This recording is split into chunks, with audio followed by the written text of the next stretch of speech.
नमः सिद्धेभ्यः। एष सुरासुरमणु सिन्धवन्दिदं धोदगादिकं मलं प्रणमामि वढ्ढमाणं तीर्थं धम्मस्कतारं शेषे पुण्यतीर्थैरि ससौ सिद्धे विशुद्ध भावे समणे अणाणदंसं चरित तव वीर्यायारे ते सौवे समगम पतेगमेव पतेगम वन्दामि अवट्टन्ते अर्हन्ति मानुषे खेते किच्चारिहन्ताणं सिद्धाणं तैणमो गणहराणम् अज्ञावैवगाणं साहूणं चैव सौवेसिं तेसिं विशुद्धदंसं प्राणपहाणासमं समासेज्य उपसंपयामि सम्मं जतोणिवाण संपत्ति। प्रवचन सार परमागम ज्ञान तत्व प्रज्ञापन महाधिकार गाथा 12 पृष्ठ 19। असुहोदयेण आदा कुणरो तिरियो भवीयणे रय्यो दुख सहसे ही सदा अभिद्युदो भमदियचंतम। गाथा का अर्थ कर ले एक बार, फिर आगे चर्चा करेंगे। आदा आत्मा असुहोदयेण अशुभ कर्म के उदय से या अशुभ कर्म के उदय रूप कारण से कुणरो कुमनुष्य तिरियो त्रियंच भवीय होता हुआ वैरयो नारकी होता है। सदा इन सभी स्थितियों में वह हमेशा दुख सहस्य ही अभिद्युदो हजारों दुखों से पीड़ित होता हुआ अत्यंतम भमदि अत्यंत भ्रमण करता है। ये शब्दार्थ हुआ। इस गाथा पर अपन ने कल चर्चा की थी। एक जिज्ञासा लिखित में आई मेरे पास पर्सनली कि आपने जो ये यहाँ पर असुहोदयेण का अर्थ जो मुनि धर्म में जो अशुभ के उदय रूप है ऐसा क्यों लिया, सामान्य कर्म के रूप में क्यों नहीं लिया? भाई आचार्य ने तो इतना ही लिखा अशुभ के उदय से शुभ के रूप। तो जब वो शुभ अशुभ परिणामों की शुद्ध परिणामों की बात कर रहे हैं तो आप और ये चरणानी योग चूलिका है नहीं, तो यहाँ पर आप जबरन मुनि धर्म को क्यों घुसा रहे, उन पर कमेंट्स क्यों कर रहे? जो आचार्य ने लिखा उतनी चर्चा करो, ठीक है ना। मैं ऐसे प्रश्नों का सम्मान करता हूं। कोई मैं ना अपने आप को ऐसा बहुत बड़ा मानता हूं, ना मुझे प्रश्नों से ऐतराज है, लेकिन प्रश्न करने का तरीका हो, बीच में टोका टाकी नहीं हो, शालीनता से बताया जाए, चाहे ग्रुप पे बताओ चाहे व्यक्तिगत बताओ। आएगा मेरे पास तो उसका समाधान जरूर दूंगा, प्रश्नों को भी सम्मान दूंगा और उत्तर भी दूंगा, और व्यक्ति का नाम कभी लूंगा नहीं, ये अपनी नीति है।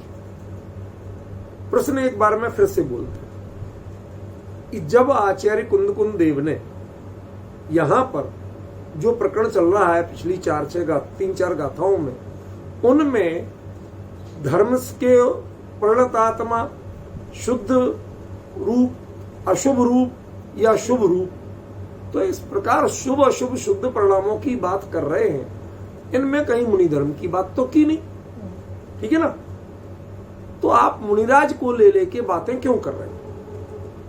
अशुभ को का उदय माने जो मुनि धर्म के अशुभ के उदय रूप है, ऐसा व्यक्ति को, किसी मुनि को क्यों ले रहे हैं?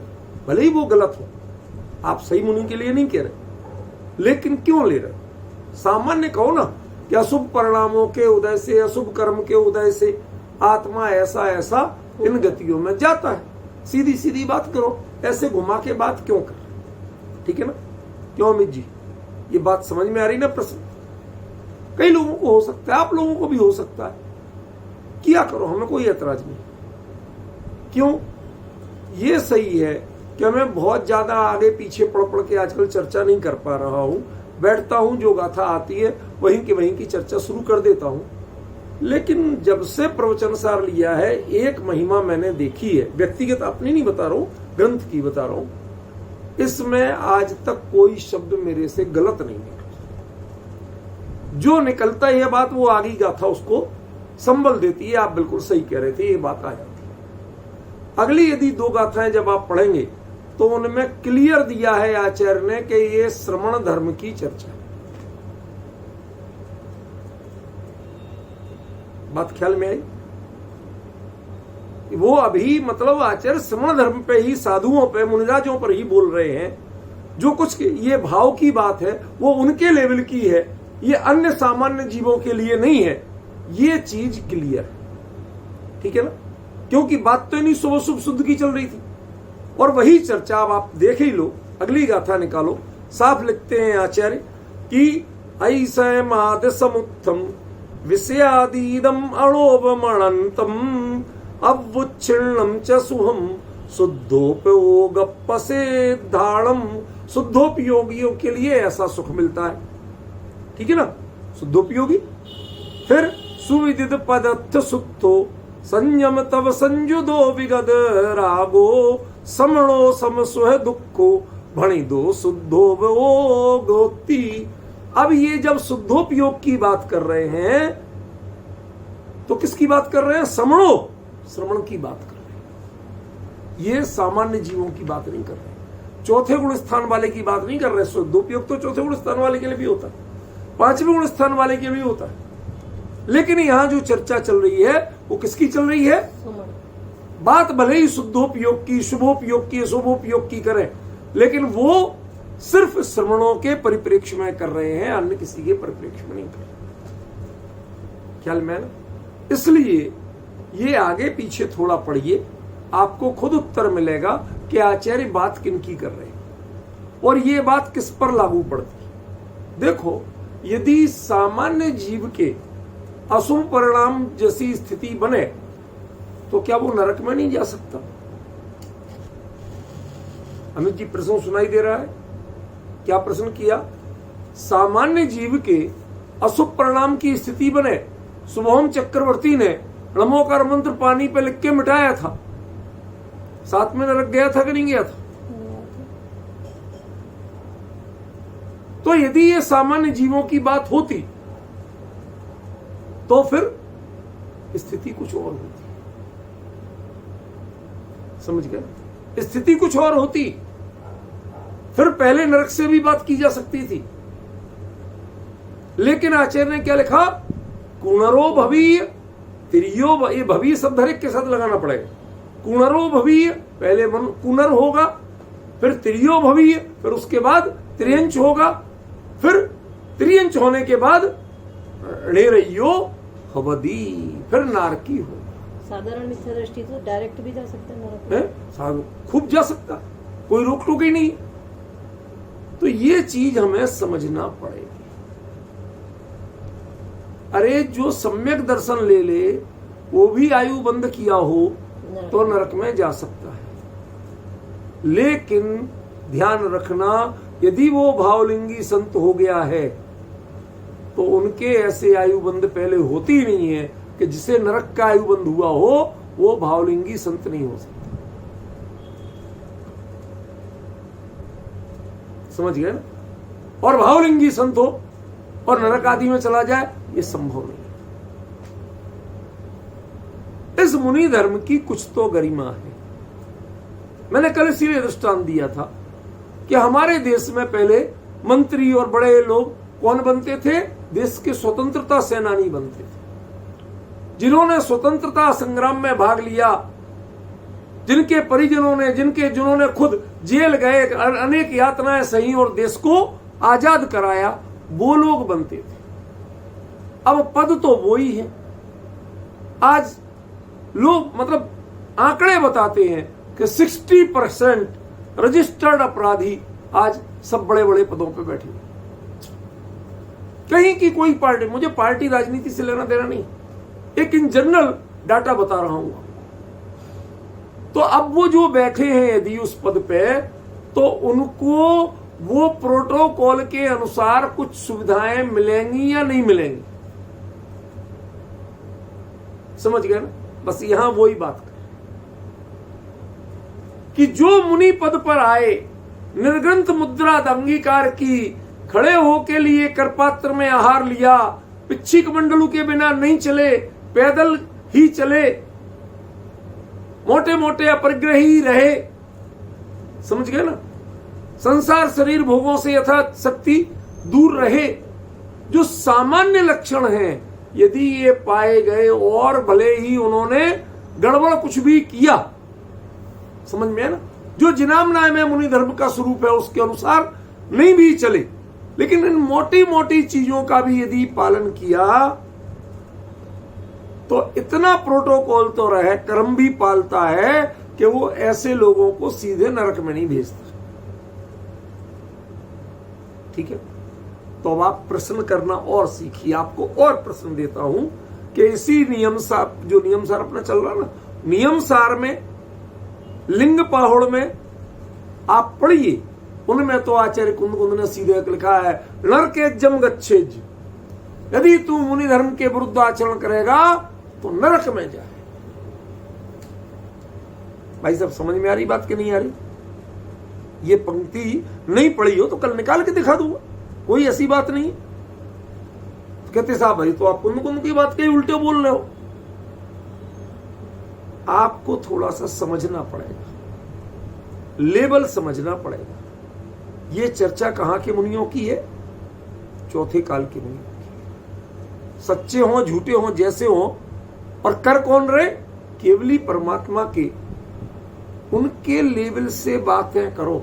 वो बात किसकी कर रहे थे? कहां तो वो बात कर रहे थे श्रेणी आरोहण की कर रहे थे कि नहीं? उस लाइन में लगे हुए जो ठीक ठाक नहीं कर पा रहे, समझ गए ना? ये उस लेवल पे बात है। जो ठेठ मिथ्या दृष्टि होके और खाली विषयों की पूर्ति के लिए मुनि पद अंगीकार करते हैं, वो तो ठाठ से जाए, उनको कौन रोक? वो तो जाएंगे ही जाएंगे। अरे हमें तो ऐसे भी मिले, कभी कभी थोड़े से अपनेपन से बात कर लेता हूं, कोई हमारा उनसे झगड़ा नहीं। तो ऐसी बात में मैंने पूछा उनसे, मैंने कहा महाराज आप ऐसे ऐसे करते हो इस पद पे आके। कहते डॉक्टर साहब हम अच्छी तरह जानते हैं मैं नरक में जाना। अब जब जानी है तो यहां जो साधन मिल रहा है वो भोगने में कौन क्यों चूके? ये खुद मेरे साथ, और जिनवाणी पे हाथ रख के बात कर रहा हूं, आप इतना विश्वास रखना, ये खुद मेरे साथ हुई बात है। जब जाना तय ही हो गया तो अब जो कुछ है उसमें कसर क्यों छोड़े? तो ऐसा नहीं है कि जो कुंद कुंद ने लिखा है कि नरकेज्जम गच्छेज वो नरक में जाएगा, वो बात झूठी है। लेकिन यहां का लेवल समझो आप भैया, इस लेवल का कोई मतलब है। अरे कुंद कुंद के संग में उनके आमनाय में जो वर्त रहे थे पर सच्चे भावलिंगी नहीं बन पाए थे, समझ गए ना? और कुछ दाएं बाएं करते रहते थे, उनके लिए असुहोदयण, उनको मुनि धर्म में अशुभ का उदय कहा। देखो कहां तो महावीर स्वामी की परंपरा शासन है, श्रुत केवलियों की परंपरा, उसमें कुंद कुंद का आमनाय, नंदी संघ जैसा संघ, इतनी सारी पवित्रता पाके भी जिनके परिणाम भावलिंग रूप नहीं हो पाए, और द्रव्यलिंग में भी जिन्हें बीच बीच में शिथिलाचार सुहाता है। शब्दों की मर्यादा समझ लो, शिथिलाचार सुहाता है। तो कुंद कुंद ने जब अपनी बात पूछी तो साथ में बात यह भी आ गई होगी, बाकी दाएं बाएं अड़ोस पड़ोस में जो रहते हैं उनकी क्या गति होगी? तो जो शुभ से उपयुक्त हैं वहां तक की गति तो बताई दी थी। और जो शुभ से भी उपयुक्त नहीं है, ध्यान रखना, शुभ से उपयुक्त डिस्टेंस बना के रखते हैं। शुभ को छूते हैं तो ऐसे छूते हैं, गले लग के नहीं छूते। समझ गए? जो शुभ को गले में लगा ले वो अशुभोदयण है। आज की गहरी बात क्या, जो शुभ को गले लगा ले वो स्वयं अशुभ रूप है, वो अशुभ के उदय रूप है। क्यों? क्योंकि मुनि धर्म में तो शुभ अपनाने योग्य ही नहीं है। मुनि तो शुद्ध के लिए हुआ जाता है। श्रमण शुद्धोपयोगो 14वीं गाथा में आता है, भड़ दो समसुख दुखो श्रवणो भड़िदो शुद्धोपयोगो। वो समसुख दुख श्रवण शुद्धोपयोग है, साक्षात शुद्धोपयोग। तो श्रवण धर्म या मुनि धर्म काय के लिए है? शुद्धोपयोग के लिए है, वह शुभ के लिए नहीं। जो शुभ से उपयुक्त रहे, डिस्टेंस बना के चले, छुए नहीं, समीप रहे मगर ना हो। समझ गए ना? ऐसे जो रहे, भैया आप क्या करें, 28 मूल गुण पालना तो है, लेकिन भूल के भी ये मेरा कर्तव्य नहीं है, मैं इसका कर्ता नहीं हूं, ऐसी सावधानी प्रतिक्षण जिनके वर्तती है वो तो है उपयुक्त। और जो शुभ में ही तन्मय हो गए वो तो अशुभ के उदय रूप है। समझ गए? मैं इनका करता हूं, मैं भाषा समिति पालता हूं, मैं एरिया समिति पालता हूं, है? मैं 28 गुण मूल गुण पालता हूं। ऐसा जो कर्ता भाव जिनके है, ये कर्ता भाव भावलिंग का विरोधी है। और जिसके भावलिंग नहीं है वो मुनि धर्म में अशुभ के उदय रूप है। समझ गए? और ऐसा जो अशुभ के उदय रूप है, कल भले ही बात हमने आज के सब लोगों की थी, लेकिन वो इन पे लागू नहीं पड़ रही। ठीक है ना? ये तो ठाट से जा सकते हैं हेडक्वार्टर, लेकिन जो ऐसे थे उनकी गलती क्या थी, अपराध क्या था? शुभ में प्रवृत्ति करते थे लेकिन शुभ से उपयुक्त नहीं होते थे, डिस्टेंस रख के प्रवृत्ति नहीं करते थे, मगन होते। देखो एक छोटी सी बात बता, बड़ा सरल रूप, आपको 1 सेकंड में समझ में आ जाए। एक महाराज जी शांत भाव से अपने बैठे थे। अब गृहस्थ आते, दर्शनार्थी आ रहे। अब जो जेंट्स आ रहे वो पैर छू रहे। यद्यपि मुनि धर्म में ऐसे पैर छुलाना मना है, आप दूर से दर्शन करो, वो स्पर्श नहीं करने देते। क्यों? क्योंकि गलती से वस्त्र स्पर्श हो जाए तो मुनि धर्म में वस्त्र को छूना तक मना है, उनको दोष लगता है। आजकल क्या चलता है वो बातें मत करोगे सब, उसके बाद बाप का नैपकिन लेके हाथ पहुंचते, ये सब बातें बिल्कुल मुनि धर्म के विपरीत है, 100% विपरीत है। डंके की चोट कहता हूं विपरीत है। समझ गया ना? तो वो कायदे से तो उनको छूने नहीं चाहिए, क्योंकि आपका कपड़ा छू सकता। समझ गए ना? आपके शरीर के परमाणु भिन्न जाति के, असंयम की जाति के, तुम परम संयमी को दूर से ही करो। तुम्हें उनकी चरण रज लेना है तो जहां पैर रखे उस नीचे की मिट्टी को छुओ, उनके पैरों को छूने की कोशिश मत करो। समझ गए? लेकिन जैसे कोई करे, तो जेंट्स ने किया तो उसकी घराली भी आई हुई थी, उसने कहा चलो हम भी। अब ऐसे में महाराज जी पैर नहीं खिसका, भाई वो छुरी, मैं क्या करूं, मैंने थोड़ी गई थी उससे छूने। अब डिफरेंस समझ गए क्या कहना चाहता हूं? अरे तुम्हारे धर्म में जिस स्त्री से 7 हाथ दूर रहने की बात है, वो यदि नादानी कर रही थी तो तुमने उपयुक्त क्यों नहीं हुए? तुमने अपने आप को अंगों पांग को कछुए की तरह अपने आप में समेटा क्यों नहीं? समझ गए ना? तुम्हें इसमें भी मजा आ गया और बहाना खोज लिया, उसने छुए साहब, हमने थोड़ी छुड़वा, मैंने कही थी कि छू लो। समझ गया ना? उसके ऊपर ये कुतर्क सवार है। मैं किस किस से बचूं, कहां तक बचूं?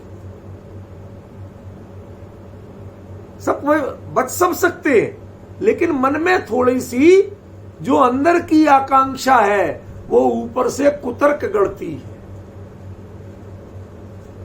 अमित जी भाई साहब, और कुतर्क गढ़ के जो धीरे धीरे धीरे धीरे शिथिलाचार का प्रवेश होता है उसको अशुभ का उदय कहा। और ऐसे बाकी सब चीजें बाहरी आचरण में ठीक ठाक कर रहे हैं, थोड़े बहुत वैराग्य की भाव भी है, समझ में है ना। ऐसे जो मुनिराज हैं वो मुनि धर्म के अशुभ के उदय रूप हैं, क्योंकि वास्तव में मुनि धर्म तो शुद्धोपयोग के लिए अंगीकार किया जाता है, उसकी आपने कोशिश तक नहीं की। शुभ में रहे तो भी उससे भिन्न नहीं रहे। सम्यक दृष्टि के लिए लोग लिखते हैं कि गे ही पे गे मैं न रचे ज्यों जलते हैं भिन्न कमल। वो ग्रह में रहते हुए, गृहस्थी होते हुए वो जल से भिन्न कमल हो सकता है, और तुम शुभ में तन्मय हो गए, तुम उससे अपने आप को डिस्टेंस बना के नहीं रखा, दूरी बना के नहीं रखी, उपयुक्त नहीं हुए, तुम युक्त हो गए। ये गड़बड़ी हुई। शुभ से युक्तता ये अशुभ का उदय। क्यों? मुनि धर्म शुभ से युक्तता के लिए नहीं है भाई साहब। यही पैर छुलवाना ये सब करना, घर में रहो आराम से, होते जाओ बूढ़े, सारी बहुएं आके छुएंगी, खूब छुलवाना। इस पद पे आके तुम्हें स्त्रियों से पैर छुलवाने का यदि भाव है, उसमें कहीं ना कहीं मजा आता है, अंतरंग में तृप्ति मिलती है। एक से एक सुंदर, एक से एक करोड़पति खानदान की बहुएं आके छू रही, ये जो तुम्हें अंदर में जो जरा सा भी आकर्षण का भाव है, और ऊपर से कुतर्क गढ़ते हो, क्या करें साहब, हम कहां कहां जाएं, कहां भाग जाएं। अब वो आ ही जाते, छू ही लेते, तो मैं क्या करूं। समझ गए ना? ये सब जो बहाने गढ़ते हो, ये सब क्या है? अशुभोदयेन आदा। तुम ऐसे आत्मा हो जिसे अशुभ का उदय वर्त रहा है। अरे साहब, मुनि धर्म अंगीकार करना कोई अशुभ का उदय है? कहते मुनि धर्म अंगीकार करना तो परम सौभाग्य है, लेकिन मुनि धर्म अंगीकार करके जो तुम कर रहे हो ना, वो महा अशुभ का उदय। ये अंगीकार किया जाता संसार से विरक्ति के लिए, और इसमें तुम अपनी दमित वासनाओं की पूर्ति कर रहे हो जो घरों में नहीं हो पाई। घरों में तुम किसी के नौकर थे, कोई पूछता तक नहीं था। अब वो बड़ी बड़ी सेठानियों और उनकी बहुओं से पैर छुलवाने की तुम्हारे मन में जो दमित वासना थी, उसको पूर्ति करने के लिए ऐसा कर रहे हो, तो तुम मुनि धर्म पर अशुभ के उदय रूप। जो तुम लोगों के घरों में रुक के जिस तरह से भाव करने लगे, आजकल तो क्या क्या नहीं होने लगा। हम तो उस समय की बात कर रहे, कुंद कुंद तो उस समय की बात कर। उस समय कोई मुनिराज किसी गृहस्थ के घर में नहीं रुकते, कतई नहीं रुकते थे। शिथिलाचारी हो तो भी नहीं रुकते थे। अरे श्वेतांबर भी नहीं रुकते थे, जो कपड़े और सब चीजें बर्तन लेते थे, वो भी नहीं रुकते थे किसी गृहस्थ के घर में। समझ गए ना? ये तो जो घरों में रुक रहे हैं, ये तो गृहस्थ श्वेतांबरों से, उन महापरिग्रहियों से भी गए भी थे। घोर अपराध करते हैं जो लोगों के घरों में रुकते हैं। गृहस्थ का घर तो दूर से छूने लायक है, आहार तक गए और कब के भागे। जिसको बात है पीछे आके आओ, पीछे और बात करो। हमारा ये रुकने की जगह नहीं। ऐसी चर्या वाले भी यदि कदाचित उनको किसी भी सांसारिक प्रसंग का राग हो, शुभ में तन्मयता का भाव हो, तो उसको क्या कहा? अशुभ का उदय कहा। वो मुनि पद पर तो है, लेकिन अशुभ के उदय वाला आत्मा है। कितना अशुभ का उदय! इतनी उत्कृष्ट भूमिका होके भी तुझे ऐसे भाव आते हैं। तुम जिसे शुभ मान रहे हो ना, ये परिणाम वास्तव में अनुरक्ति होते ही, शुभ में अनुरक्ति होते ही मुनि पद पर वही परिणाम अशुभ का उदय बन जाता, कलंक बन जाता है। अब ऐसे भाव करते करते तुमने मुनि पद का काल पूरा कर भी लिया, छोड़ के गृहस्थी में नहीं गए, किसी तरह निभ गए, तो अभी नतीजा क्या होगा? कूणरो। ये तय है कि आगामी काल में तुम ना तो देवगति में जाओगे। बताओ क्यों? क्योंकि देवगति में भवनत्रिक में जाना हो या वैमानिक में, इनके कुछ परिणाम फिक्स हैं। सराग संयम, संयमा संयम, काम निर्जरा, बाल तप। अरे तप का भाव तो हो, भले ही अज्ञानता पूर्वक हो, लेकिन तप का भाव तो हो। तुम्हारा तो उस तप की मुद्रा और भाव स्त्री से स्पर्श करा के खुश होने के भोग का। अब डिफरेंस समझ रहे ना, क्या विडंबना हो रही? समझ गए? राजा के यहां आहार लेके बढ़िया पकवान वाली खीर खाने का, मेवों वाली खीर खाने का। हमने थोड़ी गई थी उससे बनाना, अब वो क्या करें, लोग बना देते, हम क्या करें? ये जो चीज, अरे तुम्हारे मुनि धर्म में साफ लिखा हुआ है कि पहले थाल में आहार दिखाना पड़ता है। जो तुम्हें अनुकूल नहीं है, तुम्हारी चर्या के विरुद्ध है, आप साफ निकलवा दो, और जो नहीं निकाले तो आप छोड़ के चले जाओ। ये बहाने मत करो कि क्या करें साहब, लोग बना लेते हैं, वो बहुत मनुहार कर रहे थे, महाराज जी आपके लिए खा। अरे तुम्हें तो शर्म आना चाहिए कि जब वो कहता जा रहा है कि आपके लिए बनाई, मैंने उद्दिष्ट बनाया, तो उद्दिष्ट तुम ले कैसे रहे हो? उद्दिष्ट का आहार का त्याग तो 11वीं प्रतिमा में हो जाता। तुम मुनि धर्म में आकर उद्दिष्ट ले रहे हो, क्या क्या बहाने गढ़ते। डिफरेंस ख्याल में आ रहा? जब एक मुनि होके, एक तुम समझी हो और के समधन ने जिद की थी, नहीं साहब एक तो लेनी पड़ेगी, तो 1 चम्मच खीर और ले ली, चलेगा।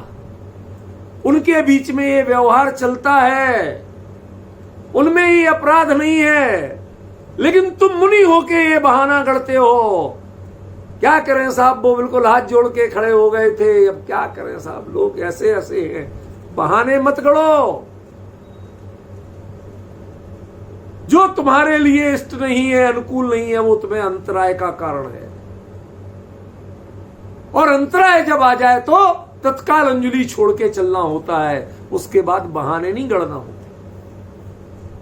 समझे? ये भी करते हो और बाहर में मुनि पद भी चलाते हो, अंतिम समय तक निभाते हो किसी तरह। जब ऐसा होता है तो अगले भाव में गारंटी से कुनर होता है, क्योंकि उसको तो वो बाल तप भी नहीं है। तप में इच्छा निरोधस्तपा होता, चाहे अज्ञानता पूर्वक हो, इच्छाओं का निरोध तो करो। नहीं आया समझ? किसी ने कह दिया, आजकल दुनिया भर के चलते हैं, पति की दीर्घायु के लिए भैया इस दिन व्रत रखना, बिल्कुल कुछ नहीं खाना, पानी भी नहीं पीना। अरे अज्ञानता पूर्वक सही, लेकिन उसने वो चीजों में छल तो नहीं किया था, चोरी से तो नहीं खाया था। समझ गए ना? कुछ तो कर रहे थे, तुम तो उसी में भाजी मार रहे थे, तुम उसी में बहाने गढ़ रहे थे भोग को लेने के लिए। ये सबसे बड़ा अपराध है। इस कारण से तुम्हें अशुभ मुनि धर्म के अशुभ का उदय कर, और इस कारण से तुम द्वारा देव नहीं हो सकते, क्योंकि देवों जैसे परिणाम तुम्हारे, देवगति जैसे परिणाम भवनत्रिक के परिणाम में नहीं थे। वैमानिक के तो बहुत दूर की बात, क्यों सम्यक दर्शन नहीं था, इसलिए वैमानिक के नहीं थे। और बाकी ये जो सराग संयम, संयमा संयम, काम निर्जरा, बाल तप, ये चीजें नहीं थी, इसलिए तुम भवनत्रिक में भी नहीं हो सकते। त्रियंच जैसे भयंकर परिणाम थे नहीं कि त्रियंचो नरक में जाते, तो कहां जाओगे? स्वभाव मार्दवम च, स्वभाव की सरलता, अल्प आरंभ, अल्प परिग्रह और स्वभाव की सरलता, ये 3 है मनुष्य गति के कारण। तो तुम्हारे मन में जब कोई मिल जाए तब ले लेंगे, ये आरंभ अनंत हो रहा है, परिग्रह अनंत हो, भले ही हाथ में कुछ नहीं हो, लेकिन तंदुल मत्स्य की तरह तुम्हारा संसार में आकर्षण अनंत है। तो ना अल्प आरंभ है, ना अल्प परिग्रह है, ठीक है ना स्वभाव सरल है, क्योंकि तुम बहानों को प्रायोरिटी देते हो। ये क्या करे साहब, इनकी बहू नहीं मान रही थी, अरे साहब वो हाथ ही जोड़ के पांव पकड़ के खड़े, महाराज जी बड़ी कृपा, ये थोड़ी सी तो किससे बातें कर रहे हो तुम, किस पद पे हो? तुम्हारे यहां तुरंत एक ही इलाज होता है, अंजलि छोड़ो और जाओ। समझे ना, ये बहाने नहीं गढ़े जाते। हमें जी भारी लगेगा आपको, लेकिन सत्य तो एक बार सुनना पड़ेगा, पहचान करना पड़ेगी क्यों वो कुमनुष्य होता। बाहर में परिग्रह नहीं है, लेकिन अंतरंग में परिग्रह के परिणाम उसका रास्ता खोल के रखा है। मिल जाएगा तो चूकेंगे नहीं, मांगने जाएंगे। आप समझ रहे हो? ये जो है राजसी भोजन मिल जाए, स्त्रियों का किसी रूप में स्पर्श मिल जाए, उनको देखने, ये सब जो चीजें हैं, ये जो लालसाएं हैं, दमित वासनाएं, ये कारण है कि बाहर में परिग्रह नहीं, इसलिए मनुष्य तो हो रहा है, लेकिन अंतरंग में वासनाएं प्रबल हैं, इसलिए कुमनुष्य हो रहा है। इतने खोटे परिणाम थे नहीं कि त्रिंच या नरक में जाए। गुरुदेव बारंबार कहते थे, वो तो दूसरी बात कहते थे, माटे ढोर तसे, वो तो सीधा त्रिंच कहते थे, लेकिन वो किसी मुनि पद अंगीकार किए को नहीं कहते थे, वो तो सेठ को कहते थे। अंतर समझो आप, ख्याल में। कुणरो भवीय तिरियो, पहले कुनर होगा अगले भाव में, उससे अगले भाव में त्रियंच होगा, कुछ भाव त्रियंच के भोग के, फिर तीव्र हिंसादि के परिणाम करता हुआ णेरइयो नारकी होगा। हर दिन रात तुझे कितना लड़ना है, कितनी हिंसा करना है, मार मार के भी मरेगा नहीं, मौत मांगोगे और मौत नहीं मिलेगी। समझ गए ना? बहुत तुझे हिंसा पसंद थी ना, शेर की पर्याय में हिरणों को फाड़ फाड़ना बहुत मजा आता था ना। अब तुझे तेरे भी फाड़ेंगे और तू दूसरों को फाड़ेगा, ना वो मरेगा ना तू मरेगा, मरणांतिक वेदना प्रति समय भोगोगे, लेकिन मांगने पर भी मौत नहीं मिलेगी, देह वियोग नहीं होगा, उसी देह में रह के सब कुछ भोगना पड़ेगा। नेरइयो, और इन सब में क्या होगा? दुख सहज से ही सदा।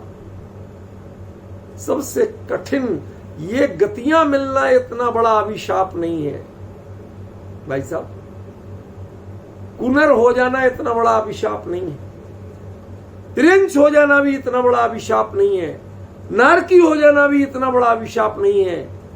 अरे रावण को तीसरे नरक में भी सीता के जीव के संबोधन से सम्यक दर्शन हुआ तक नहीं। क्यों? ये गतियां उतना बड़ा अभिशाप नहीं है। सबसे बड़ा अभिशाप क्या है कि जो तुमने मुनि धर्म के वैराग्य के विपरीत पर से राग की भावना, शुभ राग में अपनेपन की भावना, उसके कर्तापने की भावना जो रखी, उसके कारण क्या तुम्हारा पद था और क्या तुमने किया, उस कारण से सदा जैसे तुम अंतरंग में प्रति जाते थे, कहीं कैसा भोजन क्या, लेकिन अंतरंग में लालसा रख रहा है, जैसे कोई मुनि पद पे होके भी कि मुझे बढ़िया पिस्ता बादाम की खीर मिल जाए, मूंग की दाल का हलवा मिल जाए, हैं? ये जो लालसाएं हैं, भले ही नहीं मिल रहा, नहीं खा रहा, सादा खा रहा, लेकिन उसके बावजूद ये जो लालसाएं सदा विद्यमान थी, तो तुमने कर्म निरंतर बांधे थे, और उसके उदय में सदा दुख सहज से तेरे जीवन का एक काल ऐसा नहीं आएगा जब तुझे हजारों दुखों की पीड़ा एक साथ न। भाई साहब, हमारे पिताजी एक दृष्टांत दिया करते थे, उस समय तो ऐसे ही लगता था हाँ ये तो बोलते रहते हैं, आज कल्पना करो तो पता चलता है, बिल्कुल इसी बात पे बोलते थे। वो कहते थे 1000 बिच्छू के कांटे की वेदना, किसी को एक बिच्छू काट खाए तो वो पूरा घर चिल्ला चिल्ला के सिर पे उठाता है, हाय हाय मचाता है। और जिसको प्रति समय हजार हजार बिच्छू काट रहे हों, उसकी वेदना की जाति कहां, कौन सा अंग बचाए, किसको खुजाए, किसको सहलाए, किसका दर्द पे ध्यान दे। विह्वल है, गाफिल है, पगला रहा है, दिमाग काम नहीं कर रहा। ऐसी दशा हो रही है, दुख सहज से ही सदा अभिद्दुदो। कल बताया था ना, अरई नुकीली कील वाली जो डंडी है, कील वाले हिस्से से जैसे गोंचा जाता है, चारों ओर से लोग गोंच रहे हो, समझ रहे ना। ऐसे अविद्दुदो पीड़ित होता हुआ भमदि अत्यंतम भागता है। इधर से लोग जब तीर मारते हैं, भाला मारते हैं, जानवरों के शिकार करने वाले लग जाते हैं, खून बह रहा है, फिर भी जान बचा के भागता है। कहां कौन शरण देगा, शुद्धातम अरूपंच गुरु जग में शरणा दोय। मोह उदय जी के वृथा आन कल्पना, कौन शरण दे सकता है तुम्हें? शुद्धात्म और पंचगुरु दोनों, अरे पंचगुरुओं में तुम पहुंच गए थे, भले ही बाहरी रूप में सही। उसका तुमने कदर नहीं की, उसका आदर नहीं किया, उसका सम्मान नहीं किया, उसकी गरिमा की रक्षा नहीं की, तो मजबूरी है तुम्हारी अत्यंतम भवदी। अब तुम जान छुड़ाने के लिए, इस दुख से छुटकारा पाने के लिए छटपटाते हुए भागते रहते हो, भागते रहते हो। अंत नहीं आता है, इस भव भ्रमण का अंत नहीं आता है। जिसने शुद्धोपयोग की साधना की स्थिति, उस पद को, श्रमण पद, मुनि पद को पाकर के शुद्धोपयोग की साधना नहीं की, शुभ से भी दूरी बनाना नहीं सीखा, जिसको डिस्टेंस बनाना नहीं आया, क्या पीड़ा है भाई साहब, क्या डिस्टेंस बनाना नहीं आया।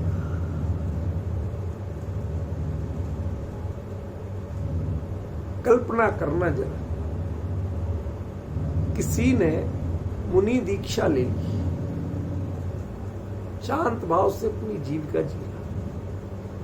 अब बहुत लोग आते थे दर्शन करने, कुछ ना कुछ पूछते थे, कहते थे रत्नत्रय कुशल है आदि आदि। संयोग की बात, एक दिन उसकी गृहस्थ अवस्था की पत्नी भी आई दर्शन कर। सुनना भाई साहब, बहुत गंभीरता से कह रहा हूं, कोई जरा भी मेरा हल्केपन का भाव नहीं। उसने भी कोई वैसे नहीं भाव से देखा, कोई विषय वासना नहीं, सामान्य रूप से पूछा। जो ही अकेला देखा, ठीक तो चल रहा ना, परेशान तो नहीं होती, करुणा से पूछा और वो उठ के चल दी। क्यों, क्या कमी थी, क्या गलती थी इसमें? तेरी करुणा दिख रही है।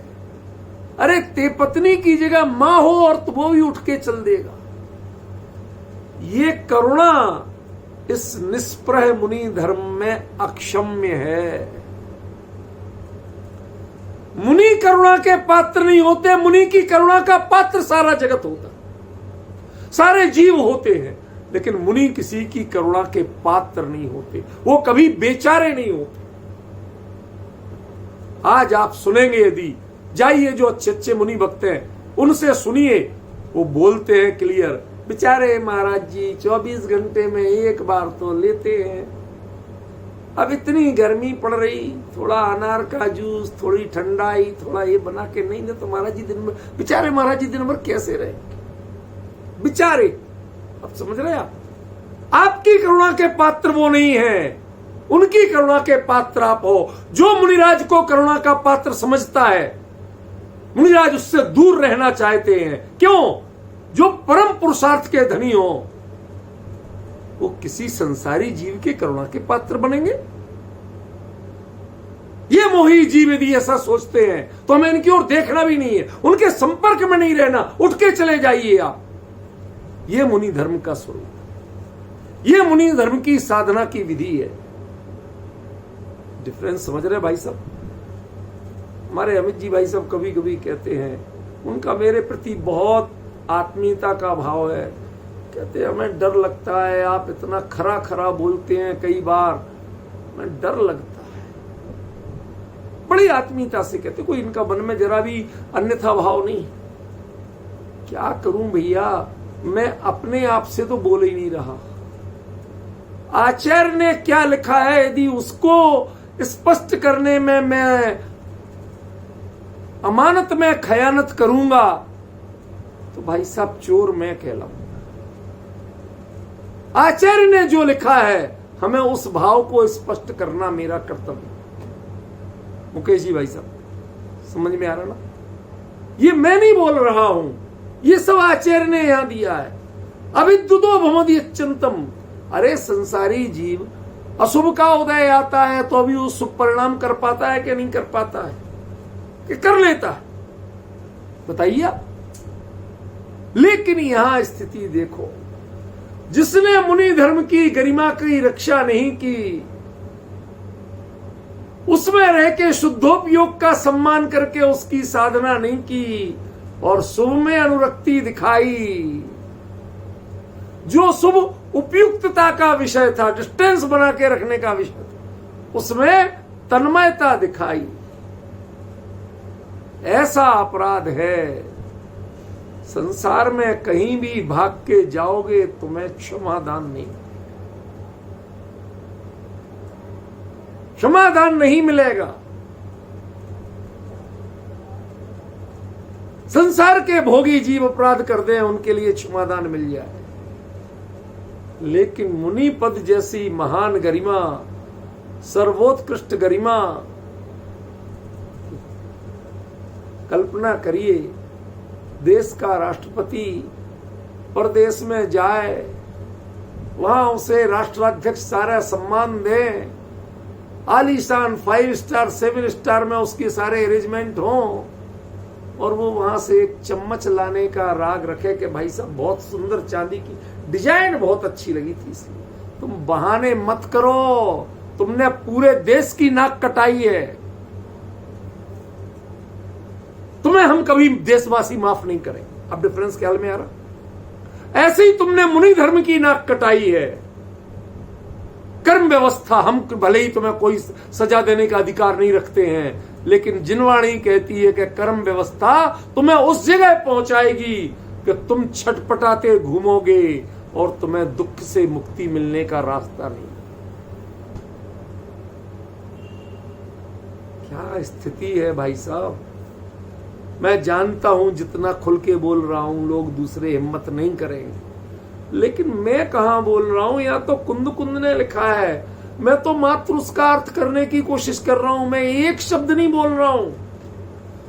किसी के प्रति कोई मेरा द्वेष का परिणाम नहीं है, ईर्ष्या का परिणाम नहीं है, कोई पूर्वाग्रह नहीं है। जो आचार्य लिख रहे हैं मैं तो वो बता रहा हूं।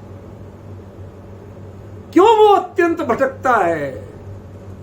देखो, अति अंतम, अंतम अतिक्रांत। किसी की जो चरम सीमा होती है, वो चरम सीमा भी टूट जाए, उससे भी आगे निकल जाए, कहते भाई साहब अब तो हमारे पास कोई बचा नहीं सिस्टम के जिससे नाप ले।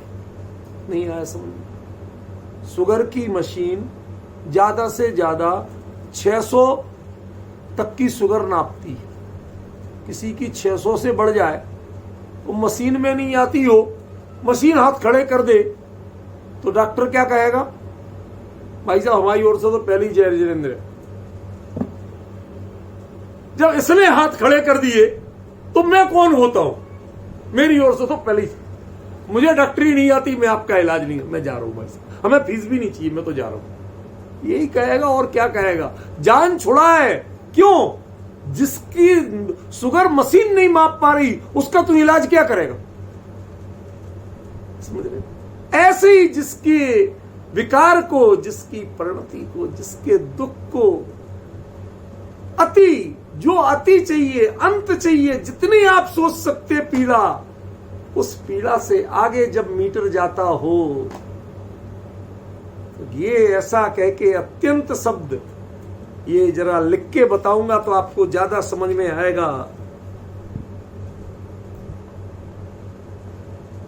ये ऐसा है, अंत और अति। अंत का अतिक्रमण कर गया, जो चरम सीमा थी उसको भी क्रॉस कर गया। संसार में हम दुखों की जितनी चरम सीमा मानते हैं, जितना मैक्सिमम दुख मानते हैं, कल्पना करते हैं, आप जितना सोच सकते हो उतना सोच लो। क्यों सचिन, कितनी गर्मी में तुझे ज्यादा गर्मी लगती है? 40 डिग्री, 42 डिग्री, 45 डिग्री, क्यों 50 डिग्री? कुछ तो बताएगा। अणु बम फूटता है ना, तो उसमें हजारों डिग्री सेल्सियस का होता है। कोई बताते शायद 70,000 डिग्री सेल्सियस। तेरी कल्पना, तेरे कोई थर्मामीटर है उसको नापने वाला? वो थर्मामीटर खुद जल जाएगा, उसकी हीट नहीं बता पाएगा, वो खुद जल जाएगा, खुद मेल्ट हो जाएगा। ऐसे ही जो दुखों की आपकी कल्पनाएं हैं, वो जहां मेल्ट होने लगती हैं, सारे मीटर दुख की सीमा बताने से घबराने लगते हैं, कपकपाने लगते हैं, भैया हम नहीं बता सकते इसके दुख की सीमा। ऐसे मुनिराज कुंद आचार्य देव कहते हैं, भैया जिसने मुनि पद को अंगीकार करने के बाद मुनि धर्म के निरादर का भाव किया, शुद्धोपयोग की जगह शुभोपयोग में तन्मयता का भाव किया, अपरिग्रह की जगह परिग्रह के प्रति आकर्षण का भाव किया, इत्यादि रूप मुनि धर्म के विपरीत परिणाम जिसने किए, वो एकदम से तो नहीं गिरता है। अगले भाव में कुनर होता है, उसके बाद में त्रियंच होता है, बाद में नरक होके ये वेदनाएं ऐसे बढ़ती जाती है, ऐसे बढ़ती जाती हैं। अत्यंतम भवदी, वो अत्यंत भटकता है। और जीवों के लिए तो कोई तो काल होगा। एक आत्मानुभवी जीव अधिकतम 2000 सागर तक भटक सकता है, इससे अधिक नहीं भटक सकता। क्या? लेकिन इसके भटकने की कोई सीमा नहीं है, इसके दुख भोगने की सीमा नहीं है। इसलिए भाई, ज्ञानी जीव बड़े करुणा पूर्वक कहते हैं कि इस पद का सम्मान करो, इस पद का अपमान मत करो। वो लोग मुनि विरोधी नहीं हैं जो आज के किसी मुनि को माने या नहीं माने। असली मुनि विरोधी तो वो हैं कि जो मुनि धर्म की ही मर्यादा को नहीं मानते, वो खुद उसका सम्मान नहीं करते, उस पे बैठ के बाकी सब करते हैं, बस सिर्फ मुनि धर्म नहीं पालते। सब कुछ करते हैं, वैराग्य भाव नहीं रखते, सब कुछ करते हैं, शुद्धियोपयोग के अलावा सब कुछ करते हैं।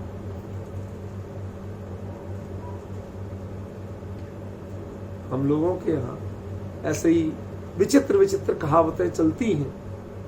तो हमारे बुंदेलखंड में एक कहावत है, किसी के शादी ब्याह में गए थे लोग, तो मत शादी ब्याह माने मौज मस्ती, खाना पीना सब कुछ बढ़िया बढ़िया। अरे तुम बारात गया था, कैसा हुआ?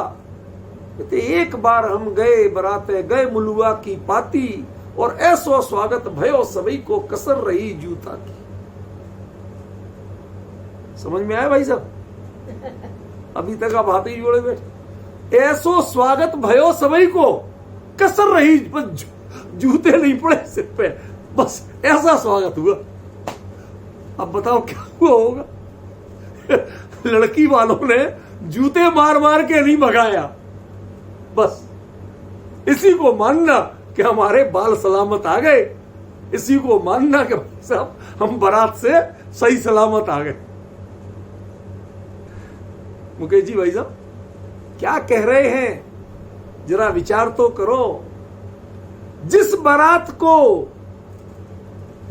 बढ़िया खान पान स्वागत, जहां नाई तक का स्वागत हो जाता हो बारात में जाने पे, भाई साहब, उसमें यदि ऐसी स्थिति हो कि ऐसो स्वागत भयो सभी को कसर रही जूता की, तो इससे बड़ी विडंबना और क्या होगी। इस मुनि पद पर, वैराग्य के पद पर आकर के यदि आपके संसार के किसी भी पदार्थ या किसी भी पद के प्रति राग का भाव है, उसके तन्मयता का भाव है, अरे बड़े से बड़ा 28 मूल गुण के पालन का शुभ भाव हो, उससे भी जो जुड़ते नहीं है, युक्त नहीं होते, उपयुक्त होते, डिस्टेंस बना के रखते हैं। आपका पद तो ये था, आपकी चर्या तो ऐसी थी, ये आप क्या करने लग गए। असोदयेन आदा, अप्पा से आधा बन गए। क्या कहा? अप्पा से आधा बन गए। यद्यपि अप्पा और आधा दोनों ही आत्मावाची होते हैं, लेकिन वैसे ही अंतर है कि नमोस्तु से नमस्ते लायक हो गया। क्या कहा मैंने? बड़ा सटीक दृष्टांत दे रहा हूं। नमोस्तु से नमस्ते लायक हो गया। अब जो जानते हैं जिन आमनाई की परंपरा को, उन्हें कितनी बड़ी चोट है ये। आप नमोस्तु लायक, पद नमोस्तु लायक है, लेकिन आप नमस्ते लायक रहे हो, आप नमोस्तु लायक नहीं बचे। क्या कह दिया, कितना बड़ा प्रहार कर दिया, आप समझ पा रहे हो? अरे महाराज, ऐसा आचरण करो कि नमोस्तु लायक बचे रहो। तुम कान पकड़ के नमोस्तु नहीं कहलवाओ, लोग तुम्हें श्रद्धा से विभूत होके नमोस्तु करें।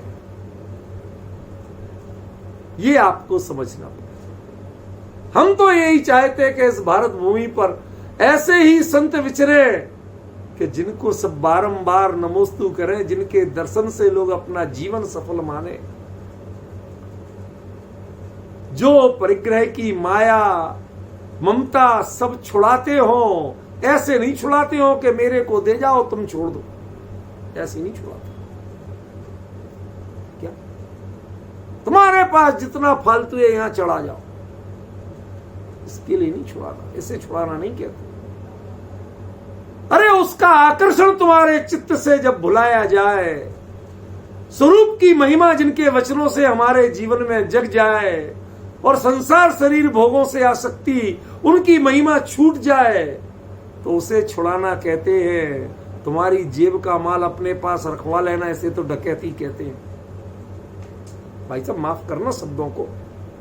जंगल में कोई मिले और आपकी जेब का माल रखवा ले, उसे क्या कहोगे? इसलिए ये माल लेना, जिसकी माल पर दृष्टि है वो साधु नहीं है भैया, हाथ जोड़े आपके, वो साधु नहीं है। ख्याल में आया?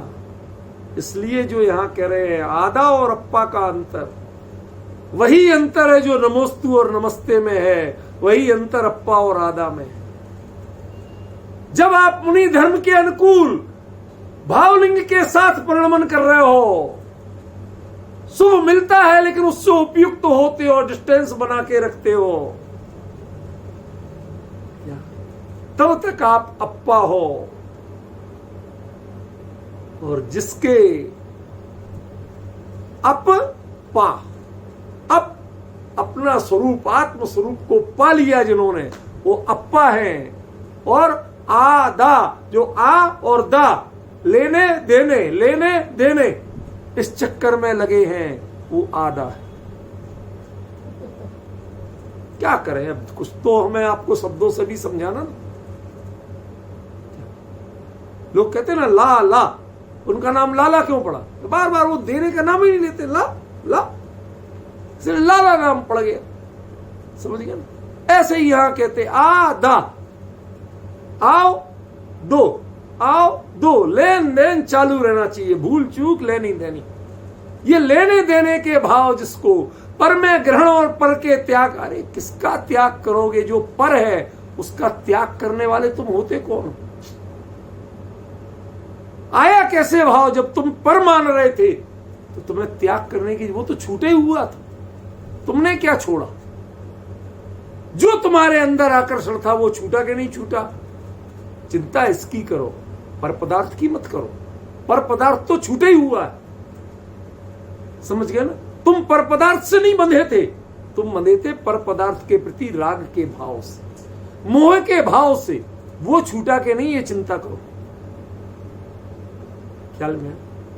इसलिए जिनके आय और दा, लेन और देन, हर चीज में व्यापार बुद्धि है, संयम का भी व्यापार होता है, नहीं होता। ये गृहस्थी भी खूब करते हैं, बहुत छलिया हो गए हैं आजकल। क्यों? 10 लक्षण में देखो, 10 दिन के व्रत रखे, फिर पता चलता है मारवाड़ियों में, खास तौर पे गुजराती मारवाड़ियों में, कितने रिश्तेदार हैं, समधी के यहां से क्या आया, कितना माल आया, खुल्लम खुल्ला चलता है ये व्यापार। तुमने 10 दिन भोजन छोड़ा क्यों था? जब तुम्हें 1000 लोगों का भोजन का भाव करना था तो 10 दिन छोड़े ही क्यों था? करोड़ों के लेन देन का भाव करना था तो 10 दिन संयम क्यों किया था? इतने असंयम में प्रवृत्त होना था तो संयम का नाम लिए ही क्यों था? नहीं लेते, बहुत अच्छा था, कम से कम इतने असंयम की क्रियाएं तो नहीं होती, इतने लोगों का आना जाना, खाना पीना, हाय हाय, ये सब आकुलता तो नहीं होती, इतनी ऊंच नीच की भावना नहीं होती, कौन आया कौन नहीं आया, किसके यहां से कितना आया कितना नहीं आया, तुम्हारे यहां से कितना गया था, उनके क्या बना रखा है तुमने? ये है आदा, आदान और प्रदान, इसकी जिसकी मानसिकता है वो आदा। और जो आत्म स्वरूप को पाके ऊपर बढ़ जाए, पीछे देने का और लेने का कोई मतलब ही नहीं, वो है अप्पा।